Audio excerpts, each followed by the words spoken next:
Assalamualaikum warahmatullahi wabarakatuh. Alhamdulillah rabbil alamin wassalatu wassalamu ala asyrafil anbiya'i wal mursalin sayyidina Muhammad wa ala alihi wa sahbihi ajma'in.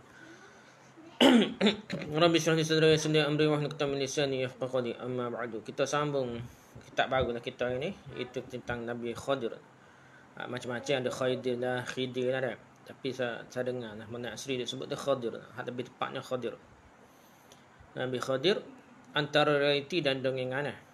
Satu kajian perbandingan ilmiah yang terperinci berdasarkan tunjuk Al-Quran dan Sunnah dan sejarah.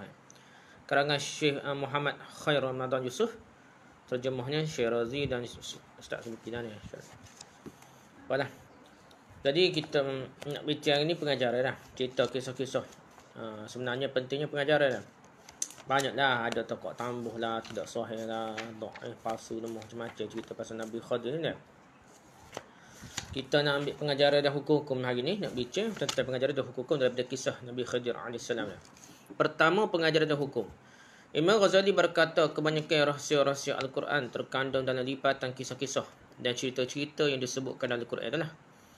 Oleh sebab itu, kita kena sungguh-sungguhlah memikir petik pengajaran, ambil iktibar yang agak tersingkatlah bagi kita ni segala keajaiban yang kemudiannya membolehkan kita ni boleh cedok ilmu yang baru yang muncul daripada kisah-kisah Quran tersebut lah.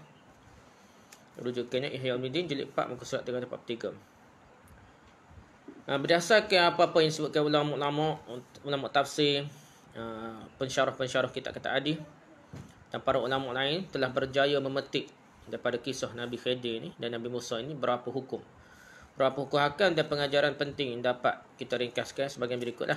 Pertama, disunatkan bermusafir kerana cari ilmu dan kerana ingin mendapat kelebihan menuntut ilmu dah. Kalau kita dengar tempat mana-mana tok guru hebat kau ngajar apa, kita kena bermusafir dah, bergerak dah. Tok main kapal dah tak kembali dah, kata tak kembali mana dah. Yang kedua, disunatkan juga mencari ilmu dengan melalui jalan laut dan perbanyakkan perjalanan melainnya. Jadi kisah Nabi Nabi Musa dan Khadir ni lalu ke jalan laut juga, naik kapal ke apa dah. Jadi cerita ni pun suruh menggalak ke lalu ke jalan laut lah dah. Zaman dulu kat payah ke main dah, susah dah. Yang tiga, tidak wajar bagi seorang untuk tidak mempelajari ilmu sekalipun dia telah berjaya mencapai kemuncak keilmuan. Jadi Nabi Musa tu hebat lah. Cerita kisah Nabi Musa ni memang dia siapa tak orang tanya siapa paling berilmu, dijawab dia lah. Sehingga Allah tegur Nabi Musa, tak kena dia kata dia paling berilmu, dia tak tanya Tuhan dulu. Sehinggalah Allah SWT suruh jumpa dengan Nabi Khadir lah. Jadi alim setara mana kita kena belajar dengan orang lain dah. Mungkin ada perkara kecil kita ni hebat dah, perkara kecil yang penting orang lain lebih tahu dari kita nak belajar dah. Jadi kena cari sama lah. Tambahlah kalau tok guru tu hebat lagi daripada kita dah. Jadi kita jangan sombong, jangan takabur, jangan riak, jangan tak boleh tegur dah. Nyetok lalu janganlah. Ilmu ni luah dah. Banyak mana kita mengaji, puluh-puluh tahun mengaji pun ada orang mengaji sikit yang lebih tahu daripada kita dalam bab tertentu dah. Itulah kehidupan nak agama dah. Jadi dia lagi alim pun lagi kena banyak baca, banyak mendengar, banyak belajar dah. Yang keempat, yang disunatkan bermusafir dengan ulama dengan niat ingin mengambil faedah ilmu daripadanya dah. Kita mahu kita jalan dengan ulama ni musafir dah. Ya ada ilmu hak tak ada dalam kitab lah. Kita jalan dia cerita nasihat ke apa tu. Banyaklah kita boleh ni pengalaman ilmu yang tak ada dalam kitab, pengalaman ni besar dah untuk manfaat kehidupan kita dah. Jadi kita kena duduk. Dia tak akan cerita dan ceramah ni dah. Benda-benda gitu lah jangan benar cerita dia ceramah dah. Jadi kita main musafir dia tu bik buah pelik-pelik dia dah. Buah ilmu dia. Jadi kita nopek ulama boleh nak pergi bawa untuk guru mana, ustaz mana, nak ceramah mana-mana, kita duk buah-buah dia tu bolehlah ilmu pengalaman yang berharga lah. Yang kelima, disunatkan menghormati para ulama yang beramal dengan ilmunya dan bersapa santun ketika bersama mereka. Hormatlah, jangan puja pula, dan hormat orang ulama yang mana amal ilmunya dah. Sopan dengan kurang adab gitulah dah. Yang keenam, disunatkan merendahkan diri kepada guru dan kepada orang yang lebih alim daripadanya. Kena hormat, rendah diri, jangan sombong, jangan takabur dah. Yang dari cerita Nabi Musa dengan Nabi Khadir ni, Nabi Musa lah anak murid ni nak. Khadir tu Nabi Khadir tu tok guru gitu lah. Yang ketujuh, harus berdebat tentang permasalahan ilmu kerana ingin mencari kebenaran dan tanpa niat untuk berlawan.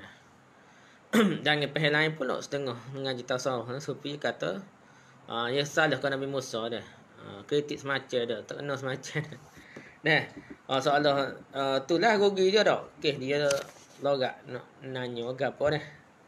Tapi ulama faham tidak gitu. Ulama faham boleh lah. Tanya lah dah. Ada masalah tak faham tanya. Dalil pun tanya. Jangan tak boleh tanya dalil. Gitulah. Cuma ada masa tentu tu mungkin lah. Lepas-lepas ni. Tapi jangan siapa kau.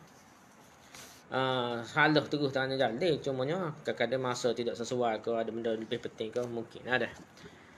Tapi lah, kalau ajar pelik-pelik, memang berhak lah masyarakat tanya balik. Orang kampus tahu mana pun, dia berhak tahu dalil dah. Kalau tak tahu, ajar pelik-pelik mandi sopa dah. Orang lama dah. Orang hapus ke mandi sopa semua. Fatwa mufti negeri mana pun kata boleh. Tiba-tiba terbit pulak. Dia kata khilaf pula dah. Boleh terima safa. Boleh safa ni bala dah. Kalau putih boleh April Fool dah putih. Kalau boleh orang Arab ni, jahiliah dulu ya. Boleh siapa, boleh macam April Fool lah. Boleh siap kata dia. Jadi ada hak terima kes khasyaf wali belakang orang berhak tanya rasa pelik ni dak lama duk sebelum ni duk dengar kata karut benda tu tiba-tiba ada ustaz kata boleh. Dari mana ustaz? Boleh tanyalah dah. Kaedah dia boleh tanya dah. Dah. Tidak kat pun macam ni lah. Tak boleh tanya dari kat nak dengar tok guru royak ustaz royak kat. Sesak barat itu dak. Benda hak karut marut je boleh royak dah. Ustaz pun manusia juga, karut pun lebih juga kadang-kadang dah. Nak suruh nampak, nak suruh yakin nak buah ni dah. Jadi berhak orang kapur ke tanya. Cumanya gitulah, jagalah adab-adab nah. Yang ke-8, sunat merujuk kepada pakar ilmuwan ketika berlaku percanggahan pendapat. Ni pengajaran, bukan pengajaran ni. Kalau kita tak mengaji biasa ni kata Nabi Musa ni tak sepatut tanya lagi tu isyarah ni. Tapi ulama-ulama dalam kita tafsir ke apa, tak syarah hadis, dia kata bukan gitu, maksudnya molek rujuk pada pakar ilmu yang tanya sebab apa dah. Hujahnya ke apa dah. Jadi bukan memenangkan siapa dia nak. Siapa-siapa pun manusia belaka, kita akan mati belaka jumpa Tuhan dah. Yang penting ni hujah kebenaran dah. Siapa hak lebih beri hujah pendapat yang kuat dengan kaedah yang kuat, kita terima lah pendapat tersebut dah. Kalau ada perbezaan pendapat, ada kata boleh, ada kata tak boleh, dengar perhabis lah. Jangan dengar sebelah pihak. Lepas tu berasa syok. Tok guru aku hebat dah. Dengar perhabis hujah lah dulu. Dengan molek dah. Yang ke-9, diwajibkan seseorang itu merasa rendah diri dengan ilmu yang ada dan dengan kelebihannya. Kita kena rasa rendah diri dah. Kita ngaji alim setara mana, pondok setara mana dah. Jangan pelekeh orang universiti. Orang universiti jangan pelekeh orang ngaji pondok dah. Kena hormat, saling menghormati. Betul, saling betul lah. Ada lemah orang. Contoh kita kata paling mudah kan, orang pondok ni mungkin kurang lagi lah bab ilmu hadis ni. Pasal sistem pengajian pondok, cara hadis ni kurang. Cara Malaysia lah. Kalau pondok cara pakai stega pun dah dah. Cara kita ni cara mana bab ilmu hadis ni nak gana dah. Tapi ilmu fiqh, ilmu durah tu dah. Ilmu alat tu kemah jugalah. Tapi bab lain tu kurang dah. Jadi benda tu kena saling melengkapi lah. Jangan pelakih orang. Duk kata 4 tahun ngaji, 4 tahun ngaji ustaz sebelum 4 tahun ngaji dulu hak sekolah rendah, sekolah menengah ni. Pondok pun lebih kurang je. Ngaji 9 tahun tu pun ngaji sekolah rendah, sekolah menengah juga dah. Jangan pelakih orang lah, hormat menghormati dah. Janganlah mendakwa bahawa dia adalah orang yang paling alim, berasa dia adalah paling alim dah. Tak boleh tegur nyetok sikit dah. Tak boleh nak dah. Tak boleh nak tarik balik kalau silap nak.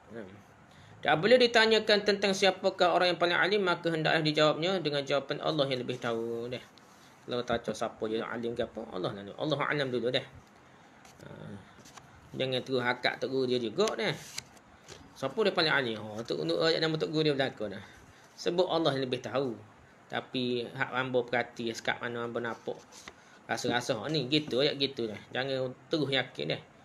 Kena kotak guru dia hak paling jahil tak tahu dah. Jangan terus yakin dah.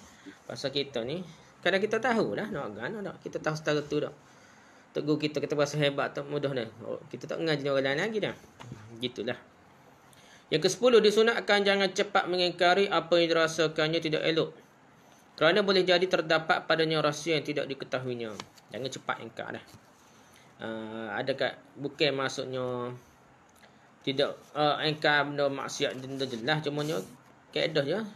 Jangan cepat jatuh hukum masa dah. Jangan jatuh hukum orang ni sesat, orang ni bid'ah, orang ni ahli bid'ah, orang ni wahabi, apa jangan cepatlah mengkategori orang, melabel orang nah.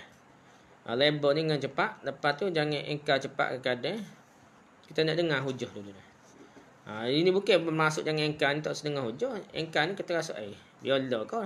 Dalil mana? Tu lah tak ingkar. Dah tu soal kau-kaunya. Dia tanya dalil tu nak tahu hujah tak mana kuat lah. Mungkin ada hujah kita tak mengaji dah. Kita mengaji cara kita ni kita berasa sendak dah dah. Kenapa ada hujah-hujah lain dah. Yang ke-11, wajib menerima segala yang datang daripada syarak walaupun sebahagiannya mengandungi hikmah. Dia tidak dapat difikirkan oleh akal, tidak dapat difahami oleh kebanyakan manusia. Dan kadang-kadang ianya langsung tidak dapat difahami oleh orang awam seperti permasalahan qada dan qadar. Jadi kita berhenti pada syarak ni. Nabi Khadir AS tu kira ada syariat dia dah.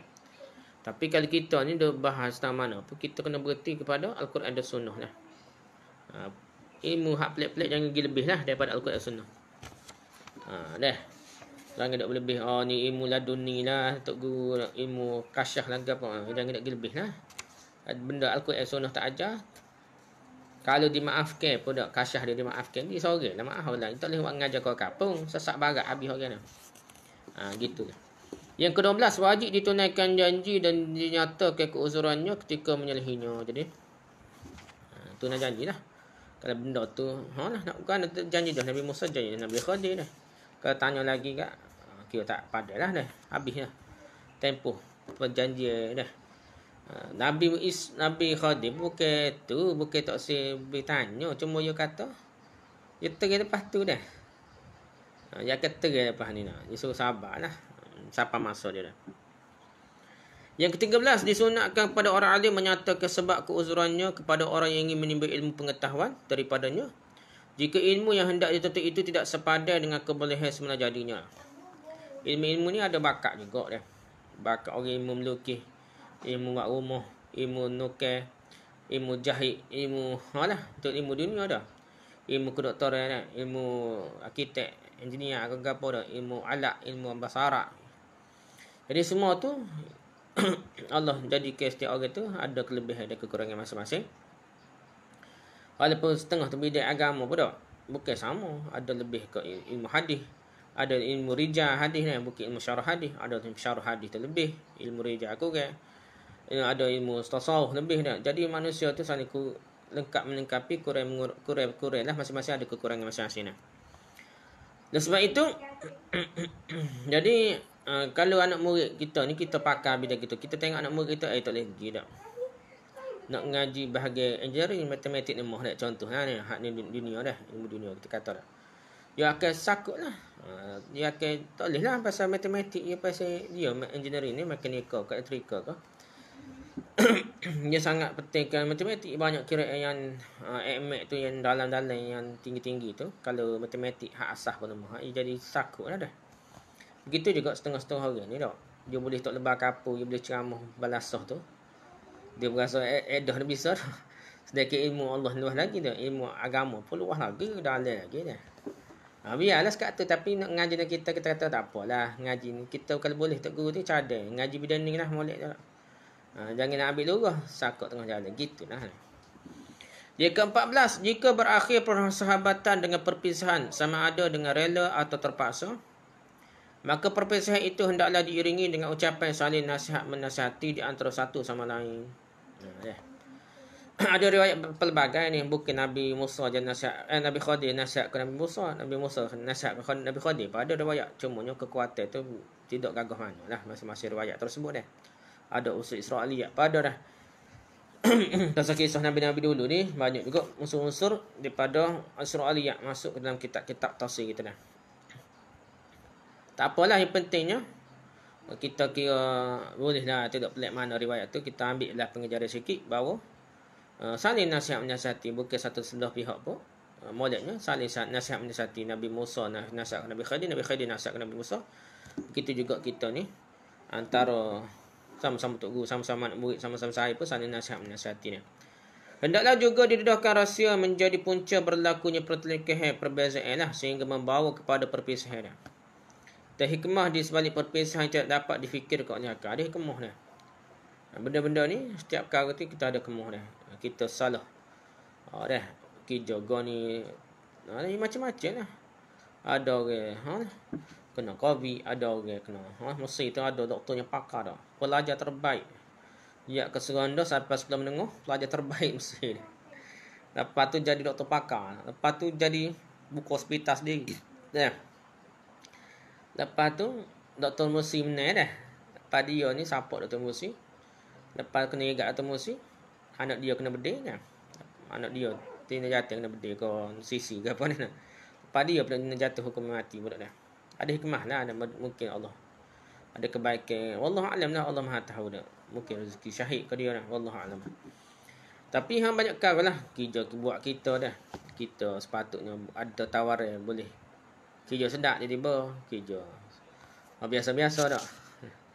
Jika ada orang jaga gaji besar lagi pada kita nak gana, tapi ada hikmah lah dah. Allah tu Maha bijak sana dah. Yang mungkin kalau kita fikir perhati balik, molek sini dah ni. Allah saya dah kita letak tempat sini dah. Yang penting kita kena menghayati fikir molek dah. Jika ada perpisahan tu, hebat berlaku ni perpisahan antara Nabi Musa dan Nabi Khadir ni. Rugi jangan kita berasa kalau lah sambung cerita lagi, banyak ilmu pelik-pelik kali Nabi Khadir ajar Nabi Musa dah, ataupun boleh mengambil pengajaran. Tiba-tiba Allah sakok dia. Jadi sakok sekat 3 peristiwa tu, reti dia. Cerita dia Quran sekat tu. Lepas tu pakai senyak. Senyak dik ya, tak tahu cerita kerjaan Nabi Khadir dah. Mungkin sekat tu je Allah nak kita tahu pun dah. Hak lain tu tak perlu tahu ni. Dah.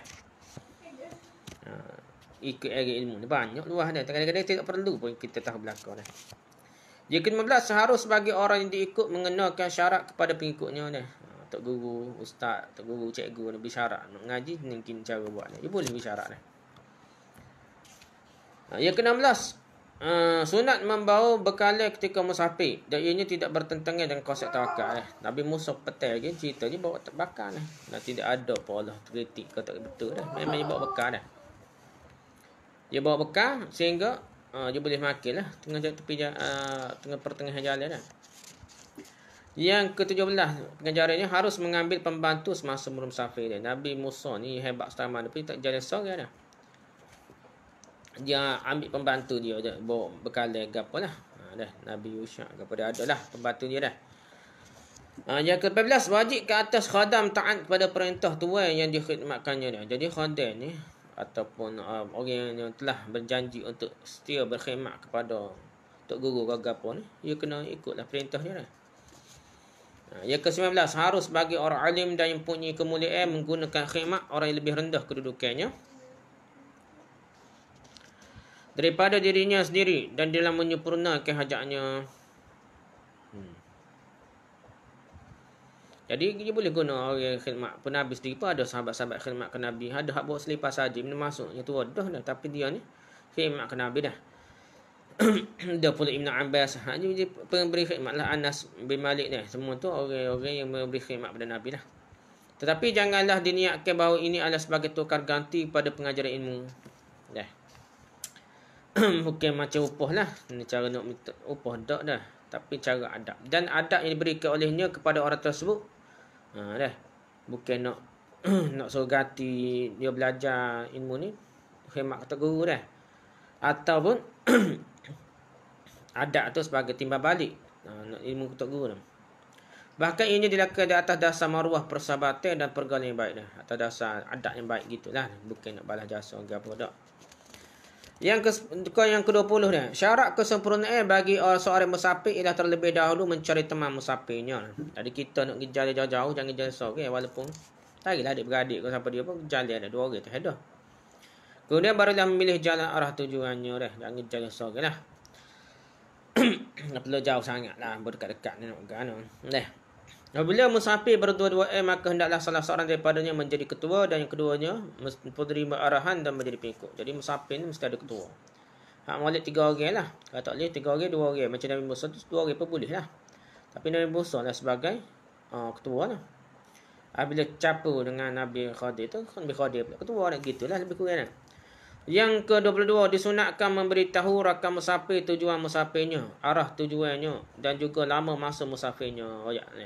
Supaya rakannya itu dapat membuat satu penilaian yang bersesuaian dengan kedudukan dan keadaannya.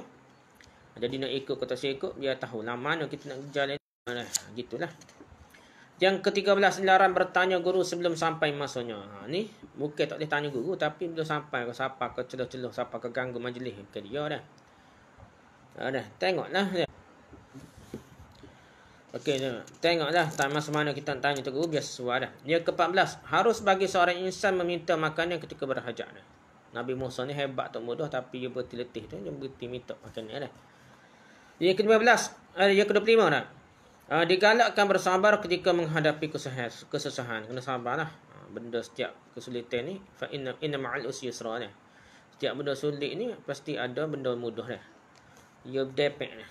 Tidak susah sama, tidak senang sama dah. Yang ke-26, disunatkan mengeringankan kesedihan orang yang dibalakan oleh Allah. Jadi kita kena kurangkan kesedihan orang yang kena bala ujian. Contohnya kehilangan anak. Walaupun hati mereka hancur berkecai kerana sedih. Sesiapa yang berserah diri dengan ketetapan qada, ketentuan daripada Allah, nescaya dosanya akan diampunkan oleh Allah SWT. Sedih mungkin main anak mati pun, moga-moga Allah SWT ganti, ada hikmah lah. Yang ke-27, disunatkan berusaha satu dengan Allah SWT, itu janganlah menyandarkan padanya lafaz-lafaz tidak elok, sekalipun segala-galanya dengan takdir dan perbuatannya. Benda tak molek curi ke apa, benda tak molek dah. Bala bencana ni, memanglah semua tu ditetapkan oleh Allah. Tapi kita kecek tu jangan nak nampak macam kata ke Allah dah. Dah, kita kena beradab. Tuhan kita ni Allah yang menciptakan segala sesuatu, yang paling berkuasa dah. Segala sesuatu telah ditentukan oleh Allah, tapi kita tak boleh kecek direct to the point gitulah. Kita kena beradab dengan Allah SWT. Yang ke-8, beriktikad. Kena yakinlah bahawa sandaran sifat lupa dan perkara-perkara yang tidak baik kepada syaitan itu hanya sebagai majaz sahaja, iaitu pinjaman semata-mata kerana beradab dengan Allah SWT. Jadi kita cerita ni, pembantu Nabi Musa tu dia ayat Allah syaitan telah melupakannya, tak kata Tuhan dah. Kerana beradab dengan Allah SWT lah. Tu gau-gau hak buruk tu dah syaitan dah. Walaupun dia tak ada kaitan kau. Boleh dah sikit dah. Dah. Tapi ada kaitan lah sekali. Benda-benda molek ni dah. Ingat ni benda molek dah. Nak suruh lupa ni, setan dia suruh lupa benda molek dah. Jadi ada kaitan lah. Sikit sebanyak pun ada peranan setan dah. Ya, semua walaupun dengan izin Allah lupa-lupa dah. Tapi kita tak boleh sandar pada Allah, kita sandar pada setan dah. Yang ke-29, sunat mendahulukan lafaz insya-Allah dalam melakukan suatu urusan dan tindakan. Benda ni kita sandar pada Allah, supaya kita ni nampak tidak yakin 100% lah benda tu akan berlaku, kecuali dengan izin Allah lah. Sebut insya-Allah, gapo janji insya-Allah, gapo kecek insya-Allah sama dah. Yang ke-30, sunat meminta pertolongan daripada Allah ketika melakukan suatu tindakan. Gapo-gapo nak buat kerja buat, minta tolong dengan Allah. Nak belajar apa, start dengan doa dulu dah. Minta tolong dengan Allah, bukan minta tolong dengan makhluk ni. Bukan minta tolong dengan wali Tok wali lah, ahli naubah lah dah, wali kutub lah, wali abdal lah, macam-macam lah. Jadi minta tolong dengan Allah dah. Yakinlah Allah tu maha mendengar, lebih dekat daripada tok wali, tok gapo pada. Allah ni maha mendengar, lebih dekat daripada orang Amerika kita, lebih cepat mendengar dan mengabulkan doa kita dah. Ya kena yakin lah. Jangan kita dimalukan oleh pokok kafir dah, kafir atau orang syirik atau orang tasawuf batiniah dah minta dengan tok wali. Dia ni karut dia pun yakin lah. Kita tak yakin jadi masalah. Kita kena yakin sungguh. Apabila kita doa Tuhan, Allah pasti terima dia. Jika bersatu orang yang mencari redha Allah SWT dalam tindakannya pasti akan ditolong. Iaitu di antaranya dia tidak akan cepat merasa penat. Kalau kita ikhlas sungguh kerana Allah, belajar tak penat, mengaji tak penat dah. Tahan lapar dah. Berbeza dengan orang yang mencari keredaan lainnya, dia tak sabar dah. Susah sikit gagal, letih sikit gagal dah. Yang ke-32, orang yang terlupa tidak dikira salah dan berdosa, tak berdosa dah. Yang ke-33, orang yang terlupa perlu diberi kemaafan. Yang ke-34, tiga peristiwa yang melibatkan Nabi Khadir dan Nabi Musa akan melahirkan banyak pengajaran bila diamati berulang-ulang kali dan sebagainya dah. Jadi kalau kita perhati setiap peristiwa tu ada hikmah. Peristiwa hidup kita apa ada hikmah kalau kita mikir molek. Tengah-tengah malam sebelum tidur mikir apa gini tak. Pengajaran akan boleh. Tambah nak ulama ni dah. Oleh sebab tu syarah hadis ni tu lebih sama. Tafsir pun tak berhenti ada pula idea percambahan idea baru untuk faham ayat Quran tersebut dah. Ulama-ulama boleh tulis pula kitab syarah hadis ke tafsir Quran ke banyak boleh tulis dah. Sebabnya idea-idea ilmu tu lagi ni kalau fikir kita usaha ikhtiar yang ketubik idea-idea baru dah. Okey, setiap peristiwa ni utama adalah peristiwa Nabi-Nabi mesti ada pengajaran dah. Yang ke-35, wajib berhukum berdasarkan penilaian zahir sehingga nyata sesuatu yang menyalahinya. Ikut zahir, tak boleh ikut batin, ikut ilmu laduni, ikut wali kutub ke apa tak ada lah. Dia kena ikut zahir saja dah.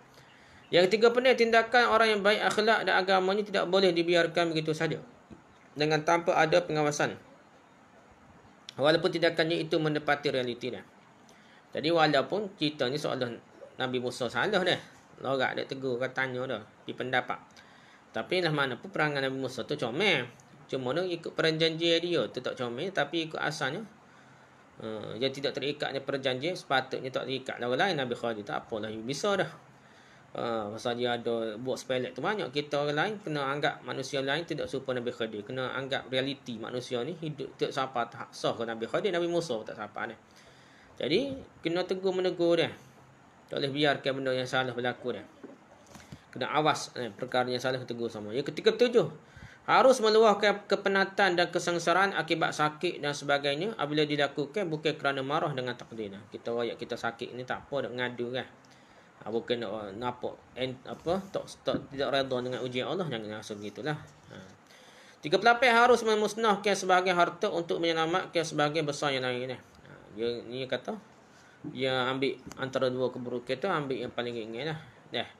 Kena buat paling ringan. Macam kisah Nabi Khadir ni, dia tebuk kapal dah. Perahu kapal ni kapal lah. Dia kata sini kapal tebuk supaya tidak diambil oleh raja macam ni. Tebuk tu boleh tapu lepas tu kalau ambil. Nak buat baru pula sikit pula. Parut pula pitih dah. Mudah dah. Ni tebuk je global dah. Tergelam global tu. Lepas tu raja hak nak rapas tengok global tak saya ambil. Dia baiki lepas tu boleh guna mula dah. Cepatlah berbaiki tapu sikit dah. Gitu dah. Yang ke-39, harus mengambil upah pekerjaan. Jadi Nabi Musa cadar ke Nabi Khadir tu menunjukkan upah tu perkara biasa dah. Cuma nak dia seolahnya lawan tokek lah. Cepat nak kata suruh ambil upah gitu je dah. Yang ke-40, harus menaiki kapal, menunggang binatang, menghuni rumah, memakai pakaian dan seumpamanya dengan tanpa membayar sewa dah. Duduk mana-mana kalau ikut urufnya, pasal itu tidak disewa boleh duduk dah. Ataupun upah, tapi mesti dah dengan persetujuan daripada tuannya terlebih dahulu dah. Ikut uruf, ikut keadaan lah. Kalau tempat tu sewa, biasanya tempat kita sewa kena sewa lah. 41, harus menerima pemberian daripada orang bukan Islam. Orang bukan Islam nak beri apa kita boleh terima dah. Tak wajib usul dah. Ni duit jual agak ke apa tak wajib usul dah. Yang ke-42, orang miskin tidak akan dapat mengeluarkan dirinya daripada hakikat kemiskinan dengan hanya semata-mata memiliki alat yang membolehkannya berusaha dengan menggunakan alat tersebut ataupun sesuatu yang tidak mencukupi untuk menampung keperluannya. Dah. Orang susah dulu kat nelayan dah ni tahulah nelayan tu miskin. Walaupun dia ada buk, ada perahu pun, bobo cukup makan dah. Jadi dia miskin jugalah, gitulah. Yang ke-43, bila berlaku pertembungan dua kemudaratan, maka wajib menggunakan kemudaratan yang paling ringan untuk menolak kemudaratan yang lebih besar. Kena banyak kaedah ni pakai dah. Jadi kehidupan kita pun banyak pertembungan antara lebih mudarat dan lebih mudarat. Pilih yang kurang mudarat untuk tolak mudarat yang lebih besar dah. Yang ke-44, harus membiarkan sebahagian kemungkaran berlaku kerana takut munculnya dengan sebab dihalangnya kemungkaran yang lebih besar. Kadang-kadang tak ada pedah. Kita nak sekat bala tentera raja ni nak mapuh pas kita dah. Baik kita musnahkan bagi-bagi tak perlu dirampas oleh raja pada lah dah. Macam Nabi Musa, Nabi Khadir buat tu dah. Jadi yang penting kebijaksanaan bukan betul posodak. Ni haram muzik, haram demokrasi, haram dah. Lepas tu buat khabar dah. Jadi kita ni kita kena realistik dan kena bijak sana lah dalam melaksanakan dalam merancang strategi dah. Yang ke-45, sunat menyedarkan pelaku dosa terhadap kesalahan yang dilakukannya. Kita kena beri nasihat lah. Nabi Musa tu betul dah kalau dia boleh benda salah lah. Tapi Nabi Khidir ni ada syariat dia tersendiri dia. Tapi kalau ikut keadaan asalnya, boleh dia tegur menegur dia. Dan memberi kemaafan kepadanya kecuali tindakannya itu juga memudaratkan orang lain. Kita kena tegur orang buat salah, tapi janganlah siapa kau biarkan dia buat benda yang memudaratkan orang lain, timbuk orang lain kau. Bully ke apa, jangan biar dah. Selepas itu hendaklah dia menjauhkan diri daripadanya dah. Lepas nasihat gapo tak dengar juga kau kepeduk jauh dah. Dia kepandai harus menanam harta dalam perut bumi ni. Jadi cerita ni seolah-olah boleh sepel di tanah dah. Harta-harta susuk dah. Peti besi kau gapo, bank kau gapo dah boleh dah. Bab 7, peristiwa ini telah memastikan kewujudan keramat para wali mengikut pendapat mereka yang mengatakan bahawa Khadir adalah seorang wali. Ini cerita tasawuf ni banyak pilih pendapat bahawa Khadir tu wali. Ada juga pendapat Khadir tu bukan manusia tapi malaikat dah. Ataupun malaikat gapo lah.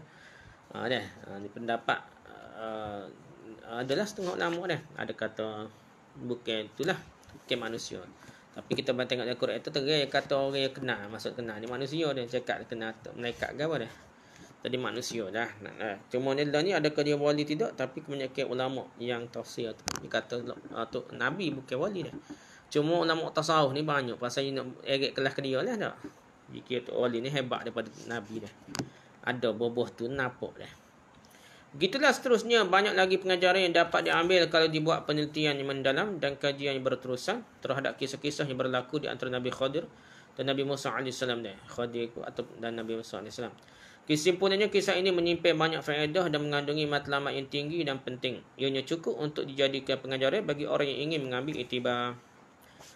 Pengajaran ini kalau kita nak tengok, boleh tengok dalam kitab Ruhul Ma'ani, Fathul Bari, Tafsir Kabir, Tafsir Baydawi, Tafsir Qurtubi, Al-Bahrul Muhit, Ruhul Bayan fi Tafsirul Quran, Tafsir Nasafi, Syarah Sahih Muslim, Ihya Ulumuddin, Dawaqihul Anwar, Al-Qudusiyah fi Bayan Al-Uhudu Al-Muhammadiyah. Yang terletak pada tepi kitab Al-Matnu wal Akhlaq bagi Imam Sya'rani. Wallahu a'lam. Habislah kita bab pengajaran hukum dan pengajaran daripada kisah Nabi Khadir dan Nabi Musa. Subhanakallah wa hamdika, subhanaka wa hamdika, asyhadu an la ilaha illa anta, astaghfiruka wa atubu ilaik. Assalamualaikum warahmatullahi wabarakatuh.